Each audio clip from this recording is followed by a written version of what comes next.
Hello student, मैं Yusuf polytechnic की study channel में आपका बहुत बहुत स्वागत करता हूं। जैसा कि आपका एक नया सेमेस्टर शुरू हो गया है, फिफ्थ सेमेस्टर आपका फिफ्थ सेमेस्टर शुरू हो गया है। तो इस फिफ्थ सेमेस्टर के अंदर जितने सब्जेक्ट आते हैं, आपके पांचों सब्जेक्ट, वो हम अपने यूट्यूब के मीडियम से आपको प्रोवाइड कर देंगे। हमने अपने चैनल को अभी मॉडिफाई किया है और काफ़ी अच्छी तरीके से हम कंटेंट आपके पास प्रोवाइड कर देंगे। ठीक है, तो जैसे कि आपके फिफ्थ सेमेस्टर में आपके इलेक्ट्रिकल मशीन सेकंड आता है, जो कि बहुत अच्छा सब्जेक्ट है। उसके बाद एसडीबी आता है, फिर आपका पीएलसी माइक्रो कंट्रोलर, जो कि आजकल अभी नया ऐड हुआ है। हमारे चैनल पे इसकी भी वीडियो लेक्चर प्रोवाइड है, पहले से ही आप उसको जाकर देख सकते हो। माइक्रो कंट्रोलर, स्काडा, फिर आपका आईएमईडी सब्जेक्ट आता है, आईएमईडी, और एक आपका रहता है ऑप्शनल सब्जेक्ट जो कि ट्रैक्शन से होता है। तो उसमें आरएसई और ट्रैक्शन वगैरह ये सब्जेक्ट होते हैं। तो ये पांचों सब्जेक्ट हमारे चैनल के मीडियम से आपको मिल जाएंगे, जिसमें आपको बहुत अच्छा कंटेंट आपको इस चैनल के मीडियम से प्रोवाइड किया जाएगा। ठीक है, तो आपको एक सब्जेक्ट के लिए जो रखा गया है, हमने अपने बहुत कम पैसों में क्या करते हैं, एक सब्जेक्ट का हमारा 200 रुपये चार्ज है, सिर्फ 200 रुपये, जो कि आपके लिए बहुत सस्ता होगा। सस्ता कैसे है, देखो, आप अगर ऑफलाइन में जाते हो कहीं, अगर आपके लिए ऐसी कोई दूर सुविधा है जहां आप नहीं जा सकते और जाते भी है तो बहुत किराया लगता है, तो वहां 200 रुपये आपके लिए बहुत सस्ता पड़ जाएगा। क्योंकि किराया लगाना, फिर ट्यूशन फीस भी देना, ट्यूशन फीस भी बहुत होती है, 1000 रुपये पर बुक भी लेते हैं, कोई कुछ टीचर ले लेते हैं। तो आपको 200 रुपये में सस्ता पड़ेगा एक सब्जेक्ट। अगर आप पांचों सब्जेक्ट लेते हो तो पांचों सब्जेक्ट में आपको 800 रुपये, 800 रुपये में आपको क्या मिलेगा, ये पांचों सब्जेक्ट मिल जाएंगे, इसमें ट्रैक्शन भी है। ठीक है, ये सारे सब्जेक्ट कितने में मिल जाएगा आपको, 800 में। अगर कोई एक सब्जेक्ट लेना चाहते हैं तो आप 200 रुपये में इसकी फीस रखी हुई है हमारे चैनल के मीडियम से। ठीक है, और आगे चलते हैं। इसमें देखो, जैसे कि हमारा अभी हमने बताया कि इलेक्ट्रिकल मशीन, क्या बताया, इलेक्ट्रिकल मशीन। तो हम इस अभी जो पढ़ेंगे वो इलेक्ट्रिकल मशीन सेकंड को ही पढ़ेंगे। ठीक है, तो क्या होती है इलेक्ट्रिकल इंडक्शन, इसमें क्या है, इलेक्ट्रिकल मशीन के अंदर जो मोटर है, जैसे हमारी 3 फेज इंडक्शन मोटर आती है, सिंगल फेज इंडक्शन मोटर आती है, और क्या आता है इसके अंदर, सिंक्रोनस मोटर आती है। आपने सिंक्रोनस मोटर शायद अभी देखी नहीं होगी, लेकिन जब आप पढ़ोगे तो आपको उसके बारे में पता लगेगा, फिर आपको उसको सर्च करोगे तो समझना बहुत आसान हो जाएगा। ठीक है, उसके बाद जो नेक्स्ट आता है हमारा, वो स्पेशल, क्या है, वो स्पेशल पर्पस मशीन। कुछ स्पेशल पर्पस के लिए हमारी मशीनें बनी हुई है, उसके बारे में पढ़ेंगे। ठीक है, तो आइए शुरू करते हैं फिर अपना पहला।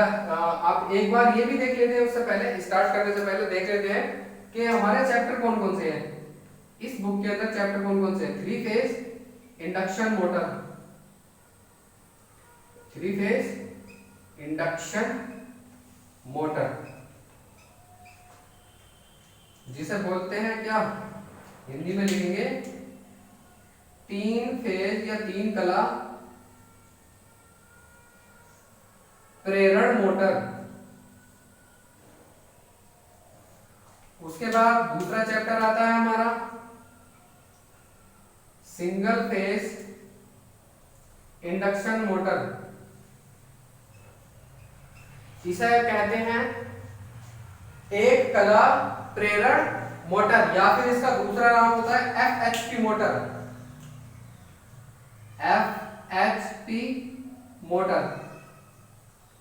एफएचपी मोटर का मतलब है frictional horse power, frictional horse power. ठीक है, ये इसकी फुल फॉर्म होती है एफएचपी की। ठीक है, उसके बाद देखो, इसका नेक्स्ट चैप्टर आता है हमारा सिंक्रोनस मोटर। ये हमारा क्या था, दूसरा चैप्टर था। ये थर्ड चैप्टर क्या है हमारा, सिंक्रोनस मोटर।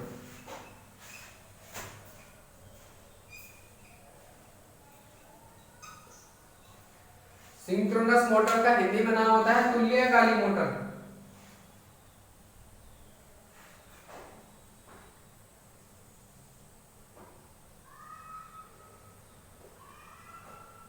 ठीक है, तीसरा चैप्टर क्या है हमारा, तुल्यकाली मोटर। तुल्यकाली मोटर क्या होती है हमारी, ये ज्यादातर जो यूज होती है तुल्यकाली मोटर, वहां यूज होती है जहां हमारा पावर फैक्टर ज्यादातर मैटर करता हो, या हमें बिल्कुल कांस्टेंट स्पीड चाहिए होती है, तब हमारी क्या होती है, सिंक्रोनस मोटर यूज होती है। नेक्स्ट है हमारा स्पेसर, इसको मिटा के लिख लेते हैं थोड़ा सा 4 चैप्टर के लिए।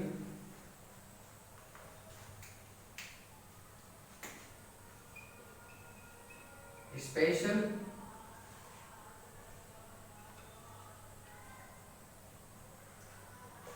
क्या है, स्पेशल पर्पस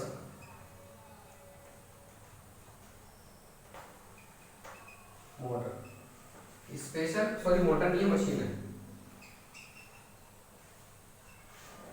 ठीक है। ये क्या है, हमारा 4 चैप्टर है। तो इसके अंदर हम इन 4 चैप्टर को डिस्कस करेंगे। तो अब चलो शुरू करते हैं, हम अपने पहले चैप्टर के कुछ टॉपिक्स को शुरू करते हैं, ठीक है। आप इस लेक्चर को ध्यान से देखो, आपको बहुत हेल्प मिलेगी हमारे चैनल के मीडियम से। जब आप देखोगे तो आपको लगेगा कि हाँ हमने एक अच्छा लेक्चर हमने आज ले लिया, और जो हम टॉपिक्स पढ़ेंगे वो सारे आपको 1 बाय 1 एकदम अच्छे से क्लियर हो जाएंगे। जैसे कि सबसे पहले क्या है, 3 फेज प्रेरण मोटर का परिचय, यानी 3 phase induction motor, 3 introduction to 3 phase induction motor. अब 3 फेज मोटर होती क्या है, आप सोच रहे होंगे 3 फेज मोटर है क्या। तो 3 फेज मोटर क्या होती है, इसमें क्या होती है, 3 फेज की सप्लाई। ऐसे मान लीजिए ये एक मोटर है, इसमें क्या होता है, 3 फेज की सप्लाई दी जाती है, और हर फेज की अपनी अपनी फ्रीक्वेंसी। जैसे कि हमारे एक आर फेज हो गया, एक लाइन से हमारा मिलता है बाई फेज, और क्या मिलता है, बी फेज। 3 फेज मिलते हैं, तो इसीलिए 3 फेजों की वजह से इसका नाम क्या दे दिया, 3 फेज प्रेरण मोटर। और ये मोटर जो वर्क करती है वो प्रेरण सिद्धांत पर कार्य करती है। क्यों करती है प्रेरण सिद्धांत पर कार्य, क्योंकि इसका जो रोटर होता है वो इलेक्ट्रिकली कनेक्ट नहीं होता, विद्युतीय कनेक्ट नहीं होता, क्योंकि इसके प्रेरण मोटर रोटर ऐसा होता है, बीच में एयर गैप होता है। यहां हमारी वाइंडिंग लगी होती है, ऐसे वाइंडिंग लगी होती है ये, और रोटर जो होता है वो बिल्कुल फ्री होता है, उसमें बहुत लगभग 1 या 2 mm का बीच में एयर गैप होता है, बल्कि इससे ज्यादा भी, थोड़ा 5 mm तक का भी ले लेते हैं कभी। और जितना कम रखेंगे इतना ज्यादा इंडक्शन अच्छा होता है, तो इसलिए बहुत कम गैप रहता है ताकि उसके अंदर का जो रोटर है वो फ्रीली घूम सके। तो क्या है, वो इलेक्ट्रिकली कनेक्ट तो नहीं होता, लेकिन जब इसमें 3 फेज सप्लाई दी जाती है तो इसमें रोटेटिंग मैग्नेटिक फील्ड बनता है। क्या बनता है, घूमने वाला चुंबकीय क्षेत्र। अब घूमने वाला चुंबकीय क्षेत्र क्या होता है वो अभी हम सेकंड वाले टॉपिक में पढ़ेंगे। अभी फिलहाल इतना समझ लीजिए कि एक रोटेटिंग मैग्नेटिक फील्ड कोई प्रोडक्ट है, मतलब ऐसे समझ लीजिए कोई एक प्रोडक्ट है जो ये जनरेट कर रहा है। मैग्नेटिक फील्ड क्या है, घूमने वाला मैग्नेटिक फील्ड जो कंटिन्यूअस घूमता रहेगा। मान लीजिए हमारे पास एक मैग्नेट है, उस परमानेंट मैग्नेट है, उसके अपने NS पोल होते हैं। उस NS पोल को क्या किया हमने, ऐसे हाथ से पकड़ के उसको ऐसे उस रोटर के चारों तरफ घुमा रहे हैं, जैसे कि ये रोटर है उसके चारों तरफ घुमा रहे हैं, तो वो हमने हाथ से घुमाया। लेकिन इस 3 फेज की वजह से क्या होगा, इसमें जो मैग्नेटिक फील्ड बनता है वो ऐसा बनता है कि उसकी प्रॉपर्टी क्या होती है, उसके NS पोल ऐसे ऐसे घूमते रहते हैं। मान लीजिए ये N पोल हो गया ब्लू मार्कर, और ये क्या हो गया, S पोल हो गया, ठीक है। अब क्या हमने जैसी सप्लाई दी तो उसके अंदर ऐसे घूमने वाला एक मैग्नेटिक फील्ड बन जाएगा। जब वो मैग्नेटिक फील्ड बनता है तो इसके अंदर ऐसे करके एक मोटे वायर के कंडक्टर लगे होते हैं। मोटे वायर के क्या लगे होते हैं, कंडक्टर लगे होते हैं। जब फ्लक्स इन मोटे वायर को काटता है तो इसके अंदर भी क्या होता है, एक EMF इंड्यूस होता है। जहां EMF इंड्यूस होगा वहां क्या होगा, करंट फ्लो होगी, और जहां करंट फ्लो होती है वहां क्या बनता है, उस वायर के सर्कल में मैग्नेटिक फील्ड बनता है। अब सीधी सी बात है, रोटेटिंग मैग्नेटिक फील्ड इसमें बन रहा था, और इसकी वजह से इसमें भी एक मैग्नेटिक फील्ड बन गया। तो मैग्नेटिक फील्ड, एक मैग्नेट दूसरे मैग्नेट को या तो अट्रैक्ट करेगी या उसे रिपल करेगी, यानी या आकर्षित करेगी या करेगी विकर्षित करेगी। तो क्या होगा, ये इसको मैग्नेटिक लॉक कर देगी, यानी कि मान लो N पोल इसका यहाँ घूम रहा था और इसका S पोल यहाँ है, तो दोनों एक दूसरे को लॉक कर लेंगे और इसे अपने साथ ले जाने की कोशिश करेंगे। जब ये N पोल अभी यहाँ था, फिर यहाँ जाएगा, फिर यहाँ, फिर यहाँ, क्योंकि ये घूम रहा है रोटेटिंग मैग्नेटिक फील्ड की वजह से। तो क्या होगा कि ये इसको रोटर को अपने साथ ले जाने की कोशिश करेगा, लेकिन रोटर थोड़ा पीछे हटने की कोशिश करेगा क्योंकि उस पर लोड लगा होता है। तो क्या है कि एक किसी एंगल पे, मान लीजिए S पोल यहाँ है, तो इस एंगल पे ये इसको खींच के रखेगा साथ। जितनी तेज ये मैग्नेटिक फील्ड घूमेगा उससे थोड़ी कम स्पीड पे क्या होगा, मतलब ऑलमोस्ट उसी स्पीड से क्या होगा, ये रोटर इसकी डायरेक्शन में घूमने लगेगा। तो इस तरह से ये मोटर हमारी क्या होती है, घूमना शुरू कर देती है। तो इसके अंदर कोई इलेक्ट्रिकली कनेक्शन नहीं था, इंडक्शन, इसमें जो मैग्नेटिक फ्लक्स था उसने इसके कंडक्टर को काटा तो वो जो इससे इसमें को जो करंट बनी वो कैसे बनी, इंडक्शन के मीडियम से। तो इसीलिए यानी प्रेरण के मीडियम से, तो क्या इसीलिए इस मोटर को क्या बोला गया, थ्री फेज इंडक्शन मोटर बोला गया। ठीक है, आप समझ गए होंगे जो मैंने समझाया, इस कंटेंट को आप अच्छे से समझ गए होंगे। फिर इसकी दूसरी प्रॉपर्टी ये होती है इंडक्शन मोटर की, थ्री फेज इंडक्शन की मोटर की जो प्रॉपर्टी ये होती है, यानी कि इसकी खासियत ये होती है कि ये सेल्फ स्टार्ट होती है। जैसे कि आपकी सिंगल फेज की होती है, उसमें आप एक कैपेसिटर लगाते हो, कैपेसिटर देखा होगा कि हमारा कैपेसिटर खराब हो गया, चेंज कर दो, मोटर नहीं चल रही है, जो आपका फैन होता है, घर का फैन लगा हुआ होता है, तो क्या है वहां इसमें जरूरत नहीं है, इसमें ऑलरेडी जैसे ही सप्लाई देते हैं तुरंत मैग्नेटिक रोटेटिंग मैग्नेटिक फील्ड बनता है, क्योंकि इसकी जो वाइंडिंग होती है वो क्या होती है, इलेक्ट्रिकली 120 डिग्री पे लगी होती है। इलेक्ट्रिकली कितने पे होती है, 120 डिग्री पे बाउंड की जाती है,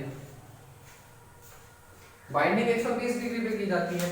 तो पहले एक फ्रीक्वेंसी रोटेटिंग मैग्नेटिक, इनका सबका परिणामी फ्लक्स क्या होता है, लेके चलता है। जैसे कि हम अभी three phase rotating magnetic field पढ़ेंगे तो वहां पे इसका फंक्शन हम अच्छे से समझ लेंगे कि आखिर रोटर के अंदर मैग्नेटिक फील्ड घूमा कैसे, मतलब इसमें जो इसका स्टेटर है, स्टेटर के अंदर मैग्नेटिक फील्ड कैसे घूमा, और फिर उस मैग्नेटिक फील्ड ने इस रोटर को कैसे घुमाया। ठीक है, ये हम आगे आने वाले टॉपिक में पढ़ लेंगे। उससे पहले हम टू फेज वाला टॉपिक पढ़ेंगे ताकि हमें पता लग जाए कि अल्टरनेट मैग्नेटिक फील्ड बनता कैसे है। ठीक है, तो और इसकी तो क्या दूसरी प्रॉपर्टी क्या बन गई इसकी, कि ये सेल्फ स्टार्ट होता है, ये मोटर कैसे होती है, सेल्फ स्टार्ट होती है। इस तरह से क्या ये सेल्फ स्टार्ट होती है। फिर इसकी नेक्स्ट प्रॉपर्टी और भी बहुत सारी चीजें क्या होती है, ये सस्ती होती है, कीमत में क्या होती है, सस्ती होती है, कीमत में सस्ती। इसके इंट्रोडक्शन में देख रहे हैं ये सब क्या होती है, कीमत में यानी लो कॉस्ट होती है इसकी। फिर उसका और पॉइंट क्या है, मेंटेनेंस कम जरूरत होती है, क्योंकि ये इजी, इसको जो बनाना है बहुत आसान है, तो क्या है इसके अंदर इजी मेंटेनेंस है, यानी इसका जो रखरखाव है वो आसान है। इसे इसके एंड प्लेट और जो इसकी दोनों तरफ एंड प्लेट लगी होती है उनको खोल के रोटर निकाला और इसकी केवल बाइंडिंग खराब होती है, रोटर इतना ज्यादा कभी खराब नहीं होता, तो इसका क्या है मेंटेनेंस भी आसान है। ठीक है, उसके बाद इंडक्शन मोटर के अंदर और क्या प्रॉपर्टी देखने को मिलेगी, और इसके अंदर की एक खास बात यह है जो आपको बहुत अच्छे से याद रखनी है, three phase induction motor as a transformer ही है, इसे ट्रांसफॉर्मर भी कहा जाता है। थ्री फेज इंडक्शन मोटर को क्या कहा जाता है, घूमने वाला ट्रांसफार्मर, क्या बोला जाता है, रोटेटिंग ट्रांसफॉर्मर। क्यों कहते हैं, क्योंकि ट्रांसफॉर्मर के जैसी ही है। इसके अंदर क्या है, ट्रांसफॉर्मर में दो कॉइल होती है, एक प्राइमरी कॉइल होती है, दूसरी क्या होती है इसमें सेकेंडरी कॉइल होती है। तो इसकी प्राइमरी फिक्स होती है और सेकेंडरी भी फिक्स होती है, नहीं घूमती है। लेकिन इंडक्शन मोटर में क्या होता है, प्राइमरी तो फिक्स होती है लेकिन सेकेंडरी जो होती है वो घूमती है। सेकेंडरी क्या होती है, इसकी रोटेशन करती है, तो इसलिए इसे रोटेटिंग ट्रांसफार्मर यानी घूमने वाला ट्रांसफार्मर भी कहा जाता है। बिल्कुल ट्रांसफार्मर के जैसा ही है। एक बार को कह सकते हैं कि मोटर को, इंडक्शन मोटर को, जो थ्री फेज की इंडक्शन मोटर होती है उसे ट्रांसफार्मर कह सकते हैं, लेकिन हमने दोनों को ट्रांसफार्मर इसलिए नहीं कह सकते, दोनों का वर्किंग हम अलग अलग जगह लेते हैं, तो एक से नाम नहीं रख सकते, इसीलिए इसको अलग से मोटर कह दिया गया, लेकिन एक ट्रांसफार्मर ही है ये। ठीक है, आई होप आप इसका समझ गए होंगे, इसका जो इंट्रोडक्शन है थ्री फेज इंडक्शन का, थ्री फेज इंडक्शन मोटर का। ओके, तो अब चलते हैं हम अगले टॉपिक का, हमारा ये टॉपिक कंप्लीट हो गया। अगले टॉपिक पे चलते हैं, production of rotating magnetic field. Production of rotating magnetic field. तो production of rotating magnetic field क्या है, घूर्णी चुंबकीय क्षेत्र उत्पन्न करना। कैसे करते हैं, देखो हमारी जो सप्लाई होती है सिंगल फेज, एक फेज ले लेते हैं, मान लीजिए हमारे पास ये एक फेज है, क्या है हमारे पास ये एक फेज। एक फेज क्या होता है हमारा एसी का अल्टरनेट होता है, यानी एक बार इसका ये पूरा का पूरा क्या फाई मैक्सिमम इधर जाता है और ये फाई मैक्सिमम इधर जाता है, एक बार प्लस में मान लो, एक बार माइनस, वैसे दोनों तरफ प्लस ही होता है, लेकिन क्या होता है पहले एक बार प्लस और दूसरी बार क्या होता है माइनस, पर माइनस नहीं इसे भी प्लस ही कह सकते हैं लेकिन अपोजिट डायरेक्शन में। क्या अपोजिट डायरेक्शन में, ऐसे मान लीजिए, यानी पोलैरिटी चेंज हो गई। तो क्या है हम इसको इससे समझते हैं, इस ग्राफ से। मान लीजिए मैंने क्या किया, एक कॉइल बनाई, कॉइल के अंदर क्या मैंने एक आयरन का टुकड़ा रख दिया, उस आयरन के टुकड़े में क्या है, सॉरी, एक आयरन का टुकड़ा रख दिया। तो जब इसमें मैं एसी सप्लाई दूंगा तो क्या होगा, अगर मान लीजिए मेरा फ्रीक्वेंसी यहां से यहां तक चली तो क्या होगा, इसमें एकदम मैग्नेटिक फ्लक्स बनना शुरू होगा। जब मैग्नेटिक फ्लक्स बनना शुरू होगा तो मान लीजिए इसके कोण N और S बने। क्या बने, N और S बने जब ये इस डायरेक्शन में चली। तो जैसे जैसे ये बढ़ता जाएगा इसके फ्लक्स बढ़ता जाएगा, यानी फ्लक्स की संख्या बढ़ती बढ़ती जाएगी। जैसे जैसे मान लो यहाँ होगा तो दो, मान लो जैसे दो रेखाएं, जैसे वो ऊपर जाएगा तो वो 4 बनेगी, फिर 8 बनेगी, तो 5 मैक्सिमम में जाएगा, मान लो 100 लाइंस बन गई फ्लक्स की। जैसे ही ये 0 पर जाएगा इसका फ्लक्स खत्म हो जाएगा। क्या होगा, फ्लक्स खत्म हो जाएगा। और जैसे ही ये दूसरी डायरेक्शन में जाना शुरू होगा तो इसका N पोल और S पोल, यानी N पोल इधर हो जाएगा और S पोल धीरे धीरे इधर को बढ़ता चला जाएगा। तो देखो दो कंडीशन हम इसके अलग अलग बना लेते हैं। दूसरी कंडीशन मान लो ये बना ली हमने, ठीक है,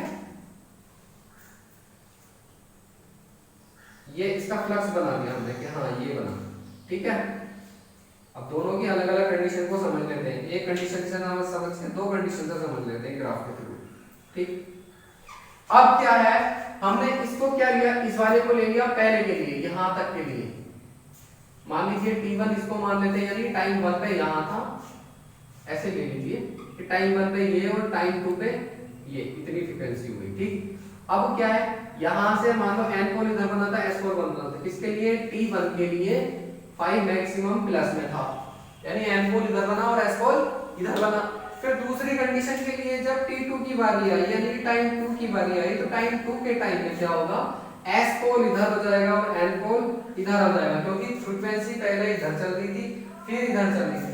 दूसरे तरीके से समझ लेते हैं कि एक कॉइल है, पहली बार में करंट इधर गई, यानी यहां से यहां तक, फिर दूसरी बार में अब जब करंट इधर गई तो फैराडे का जो लॉ होता है हमारा, जैसे कि कौन सा लॉ है हमारा फैराडे का, उस लॉ के अनुसार, फैराडे का होता है इलेक्ट्रोमैग्नेटिक इंडक्शन लॉ, उसके अनुसार जब इसमें करंट जाती है तो उस करंट की वजह से इसमें फ्लक्स जनरेट होता है, ठीक है, फ्लक्स जनरेट होता है।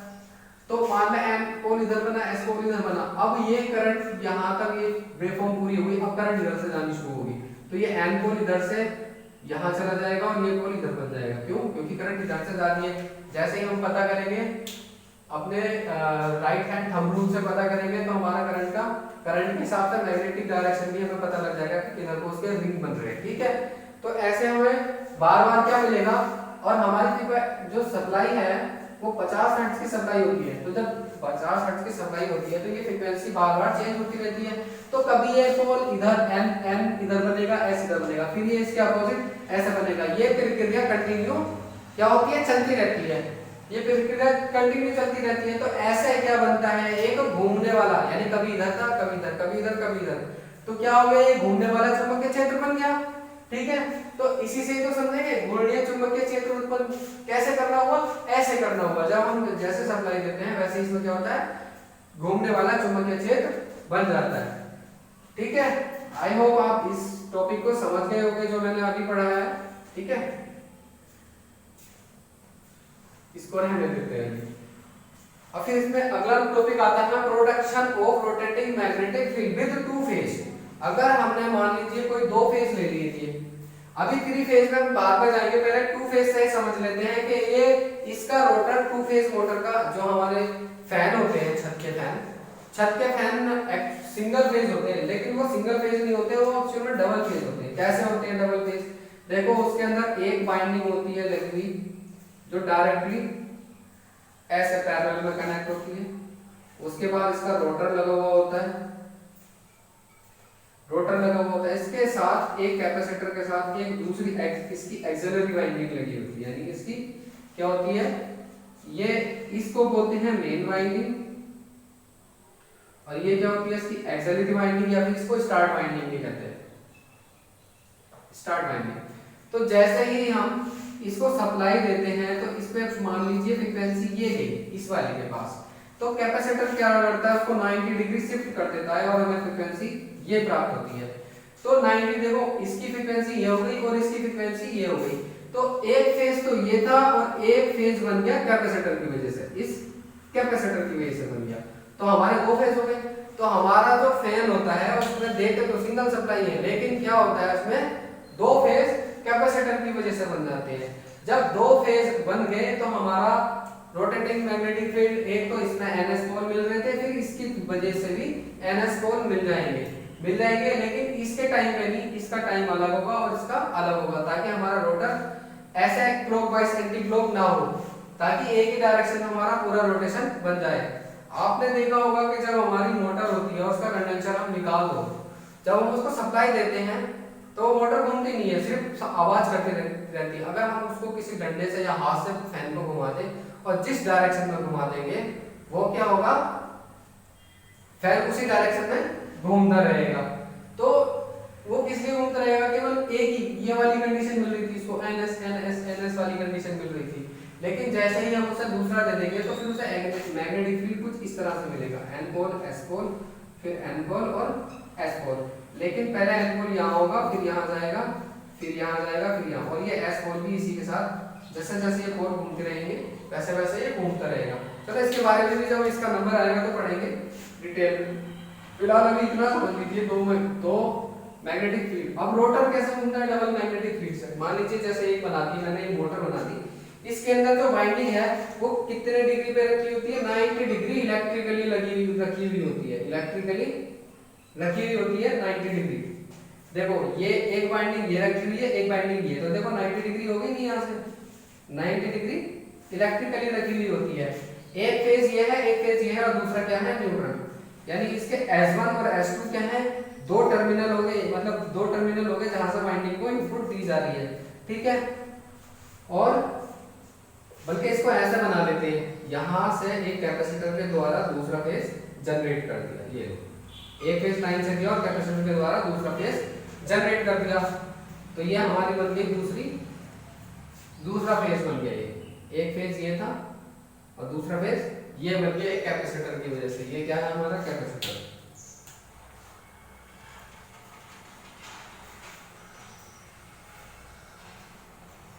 ये लो, और ज्यादा कंफ्यूजन क्लियर हो गई आपकी, ठीक है। अब हमारे जब ये फेज गए इलेक्ट्रिकली कनेक्टेड है और तीन फेज हमें मिल गए, तो वाइंडिंग कुछ ऐसे रखी हुई है, तो हमारी फ्रीक्वेंसी देखो ये है, क्या है, ये है वन फेज की फ्रीक्वेंसी और दूसरे फेज की फ्रीक्वेंसी ये 90 डिग्री शिफ्ट कर देता है, तो देखो 90 डिग्री यहाँ हमने क्या कर दी, शिफ्ट कर दी।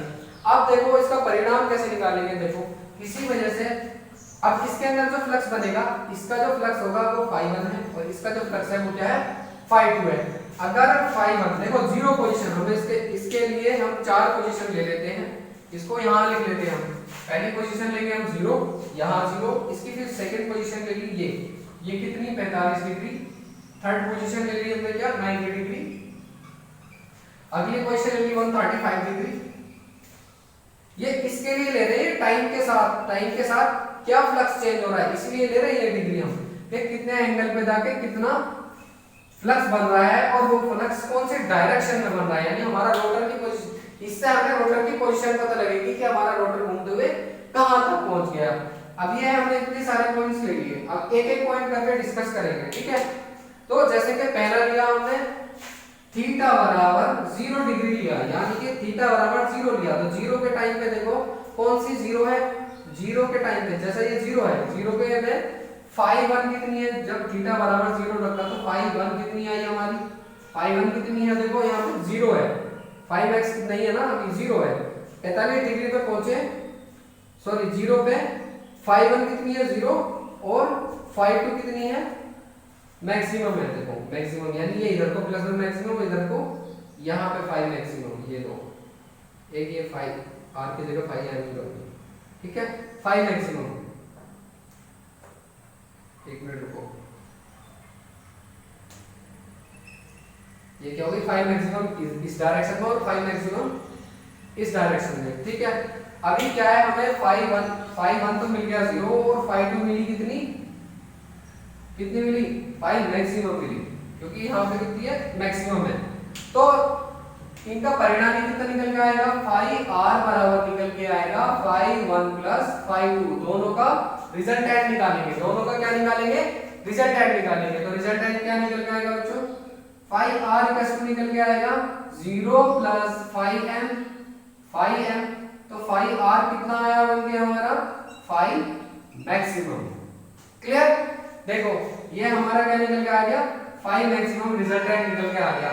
तो मान लीजिए एक छोटा सा ग्राफ बनाएंगे, तो ग्राफ हम यहाँ बना लेते हैं और अच्छी जगह बना लेते हैं, यहाँ बना लेते हैं ऊपर, ठीक है, एक मिनट रुको, यहाँ बना लेते हैं सभी, ठीक है। ये टॉपिक हमने पढ़ लिया, इसको इरेज कर देते हैं, आप नोट कर लेना, उसको वीडियो को रोक के, वीडियो को पॉज करके इसको अपने नोटबुक में नोट कर लेना है, ओके। अभी टॉपिक को इरेज कर देते हैं ताकि हमारा अगला टॉपिक अच्छे से हो जाए, डिस्कस हो जाए। तो ये कंडीशन बन गई फाई मैक्सिमम। मान लीजिए हमारा जो रोटर है, रोटर इस डायरेक्शन में है, क्या है, इस डायरेक्शन में है। अगर हमारा फाई मैक्सिमम मिला, यानी हमारा रोटर अभी, रोटर जो है इस पोजीशन में है जब फाई मैक्सिमम स्टार्ट दिया हमने, ठीक है। अभी इस पोजीशन में पहुंच गए, क्लियर, इस पोजीशन में क्या हुआ, पहुंच गया। फिर नेक्स्ट पोजीशन देखते हैं, नेक्स्ट पोजीशन में क्या देखेंगे कि हमने लिया थीटा, सॉरी थीटा बराबर फाई नहीं, थीटा,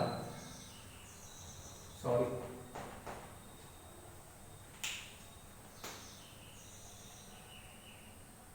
फिर से गलती, थीटा बराबर कितने डिग्री लिया, 45 डिग्री।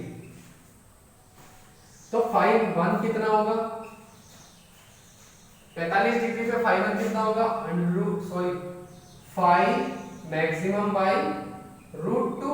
45 डिग्री पे देखो कितना होगा, यहाँ इस पोजीशन पे देखोगे, अगर इस लाइन को मैं ऐसे डॉट डॉट करके ले लूं तो देखो कितना है, अभी 90 डिग्री से पहले है, यानी 45 डिग्री है। 45 पे हमारा थीटा का वैल्यू कितनी आएगी, 5x/2, यानी जो इसका 45 का मान होता है, sin 45 का मान वो होता है 1/√2, इसकी वैल्यू कितनी होती है, sin 45 की 1/2, और 5x हमारा है, तो ये यहाँ से आ गया, ठीक है। कंफ्यूज मत होना कि कहाँ से आया 5x/√2, तो वो यहाँ से आया था, ठीक है। तो फाई 1 ये मिला और फाई 2 क्या मिलेगा, फाई 2 भी यही मिलेगा, लेकिन दूसरी डायरेक्शन में, दूसरी डायरेक्शन में है, देखो है ना, ये 5x इस वाली डायरेक्शन में, तो ये मिल गया। फिर इसका जो रिजल्टेंट निकालेंगे हम, रिजल्टेंट निकालना सीख लो, बाकी सभी एक जैसे ही होते हैं और ज्यादा कोई फर्क नहीं है, क्योंकि देखो थीटा बराबर 0 के टाइम पे फाई आर का जो वैल्यू होगी वो फाई मैक्सिमम होगी, ऐसे ही थीटी बराबर 90 डिग्री की होगी, तो तभी इसकी वैल्यू क्या आएगी, फाई आर की, फाई आर की वैल्यू क्या आएगी, फाई मैक्सिमम आएगी। और 45 पे कितनी आएगी पता करेंगे,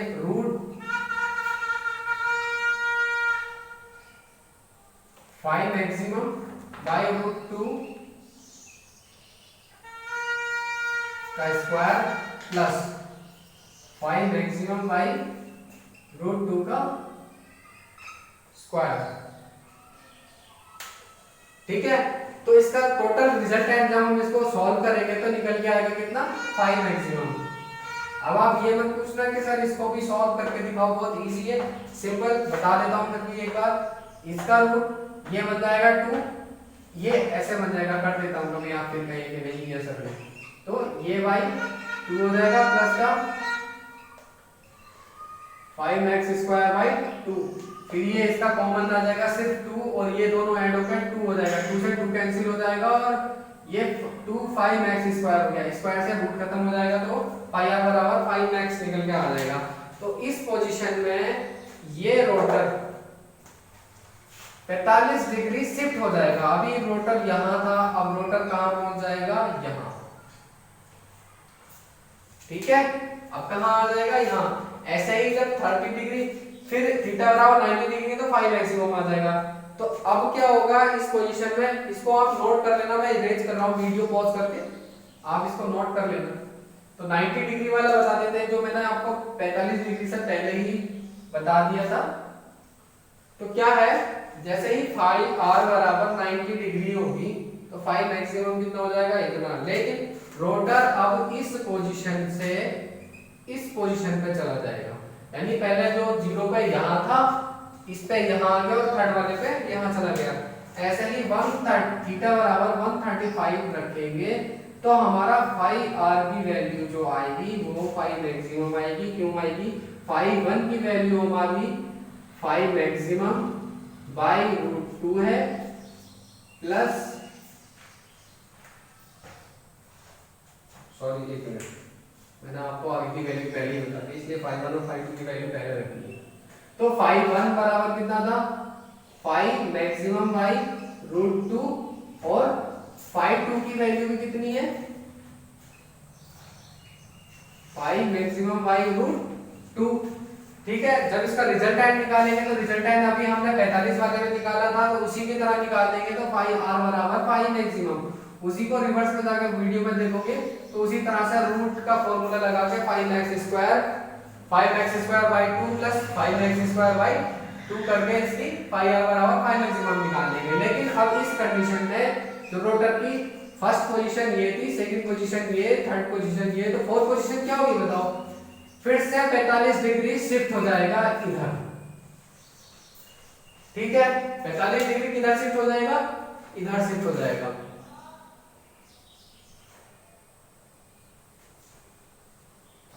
ठीक है, ऐसे ही फिर आगे चलते हैं। जब थीटा बराबर रखेंगे हम 180 डिग्री, तो थीटा बराबर 180 डिग्री रखने पे क्या होगा कि फाई, अब देखो अगर थीटा बराबर 180 डिग्री रख दिया, देखो 45 डिग्री में क्या था, जब हमने अभी पढ़ा था कि 90 डिग्री पे देखो कौन सी वाली 0 हो गई, फाई 2 0 हो गई, और फाई 1 कितनी है, मैक्सिमम।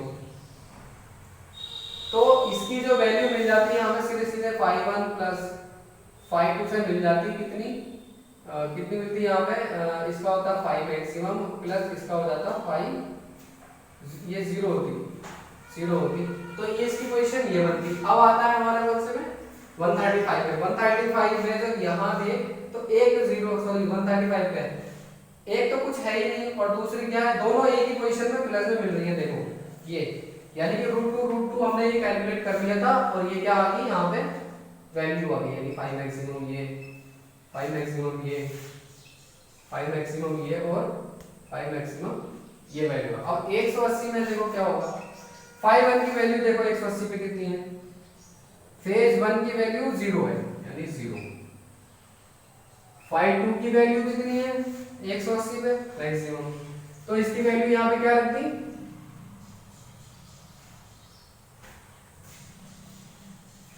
फाई मैक्सिमम है। तो टोटल रिजल्टेंट निकल के आएगा इसका फाई मैक्स। तो इस टाइम पे रोटर की जो पोजीशन होगी, तो रोटर की पोजीशन क्या बनेगी, अब सीधे ऊपर। ठीक है, तो क्या हुआ, अब हमारा रोटर ने स्टार्ट हुआ था यहां से, इधर था, मान लीजिए रोटर स्टार्टिंग में कहा था, यहाँ था, जैसे ही हमने उसको सप्लाई की तो वो दूसरी पोजीशन पे यहाँ गया, तीसरी पोजीशन पे यहाँ, चौथी पे यहाँ, पांचवी पे यहाँ, यानी कि एक रोटर ने, मान लीजिए रोटर है, यहाँ से उसने घूमना शुरू किया, अब वो घूमते हुए यहाँ आ गया, आगे भी इसी तरह से 360 डिग्री पूरा कर लेगा जैसे ही हमारी फ्रीक्वेंसी आगे बढ़ती है। ठीक है, तो आई होप आपको ये लेक्चर पसंद आया होगा, तो हमारे आपको ये अच्छे से पसंद आ गया होगा, तो आप इसको नोट डाउन कर लीजिए। नोट डाउन करने के बाद आप इसको क्या करेंगे,